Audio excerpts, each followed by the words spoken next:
Back in the 19th century, the world map wasn't redrawn with ink. It was redrawn with steel. New powers just exploded onto the scene, but their foundations? Oh, they were built with some brutal force and some absolutely brilliant manipulation. This is the story of how our modern nations were really forged. So here's the big question, right? Is a nation born from some noble dream, from people united by ideals? Or is it just hammered into shape by clever, ambitious leaders who aren't afraid to use war, division, and even deception as tools to get what they want? Let's dig into this by looking at a couple of stories that are, well, very different, but also shockingly similar. All right, first up, let's head over to the United States, a country that talked a big game about freedom and unity, but was, in reality, a house just completely and dangerously divided against itself. And what's wild when you look at this is just how deep that divide was. I mean, they were practically two different countries. In the North, you've got this booming industrial economy, factories, innovation, people getting paid for their work. But then you look at the South, and it's a totally different universe. It's this aristocratic society, all built around huge cotton and tobacco plantations. And that entire system, that whole way of life, depended on one thing. 4 million. Just let that sink in. That was the number of enslaved African Americans whose forced labor was the engine powering the entire Southern economy. For the Southern elite, this wasn't just about money. They actually argued it was the natural order of things. This wasn't some political disagreement you could just hash out. Nope. This was a ticking time bomb. And that bomb, well, it finally went off in 1860. The election of Abraham Lincoln, a guy from the brand new Republican Party who was dead set against slavery expanding into new territories, was seen as a total catastrophe by the South. They thought, okay, this is it. This is the first step to getting rid of slavery altogether. So what did they do? They left. They seceded. And that led directly to a horrifyingly brutal civil war. But, this massive internal conflict over slavery, that was really only half the story of America's violent creation. At the exact same time, the country was pushing west, hard, driven by this really powerful and really dangerous idea. Manifest destiny. You've probably heard the term, right?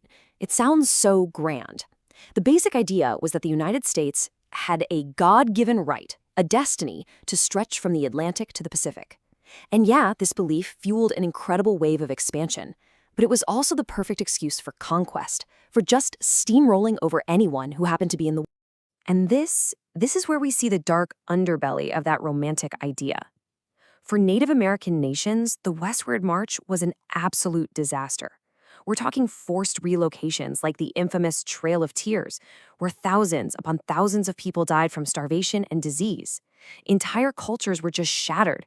People were torn from lands their ancestors had lived on for centuries and pushed onto reservations. So here's the bottom line. The land that makes up so much of the United States was, quite simply, taken by force. Okay, let's jump across the Atlantic. So while America was violently pulling its territory together, a totally different kind of storm was brewing in Europe. The old empires were starting to crack, and a brand new idea was catching on like wildfire. It is so hard for us to imagine this now, but in the middle of the 1800s, there was no Italy. There was no Germany. They just didn't exist as countries. The Italian peninsula was this mishmash of little kingdoms and church-run states. The German-speaking lands? A messy collection of dozens of states, all kind of orbiting two big rivals, Prussia and Austria. Italy and Germany were just cultural ideas, not nations. But that was all about to change, and fast. The revolutions of 1848, what they called the Spring of Peoples, basically lit a nationalist fire all over the continent. People started demanding their own nations. And boom, in just a little over 2 decades, those ideas on a map became real, powerful countries that completely flipped the balance of power in Europe. But here's the thing. These nations weren't just willed into existence by popular demand. No, they were the masterpieces of cold, calculating politicians who were playing a new and totally ruthless game. Realpolitik. It literally means realistic politics, and it's exactly what it sounds like. Forget ideals, forget morality, forget what's right or wrong. Real politics is about one thing and one thing only: power. It's about doing whatever it takes to advance your nation's interests, whether that means some clever diplomacy or just straight-up military force. And this was the philosophy of the guys who built Italy and Germany. So let's meet the architects. Over here, we have Italy's Count Cavour. And on this side, Prussia's Otto von Bismarck, the Iron Chancellor. These two were absolute masters of realpolitik. They saw all that nationalist passion, kind of like America's manifest destiny, and they didn't see an ideal to serve. They saw a powerful force that they could channel and manipulate to achieve their own goals. And what's amazing is they basically use the exact same playbook. Step 1, make your home state rich and build a killer army. Step 2, use sneaky diplomacy to make sure your enemies are all alone. And step 3, this is the big one, intentionally start wars that you know you're going to win, and then ride that wave of patriotism to pull all the smaller states on your side. See, this wasn't destiny, this was a plan. So let's zoom in on Bismarck's final, most brilliant move, the one that created the German Empire right on top of the ashes of a defeated enemy. I mean, it sounds crazy, doesn't it? Can you really kick off a major war with just one message? Well, Bismarck was about to prove that you absolutely could.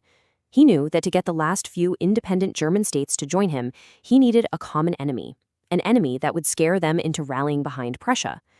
And that perfect enemy was France. Now, all he needed was an excuse. And this is how he manufactured it. It was genius, in a terrifying way.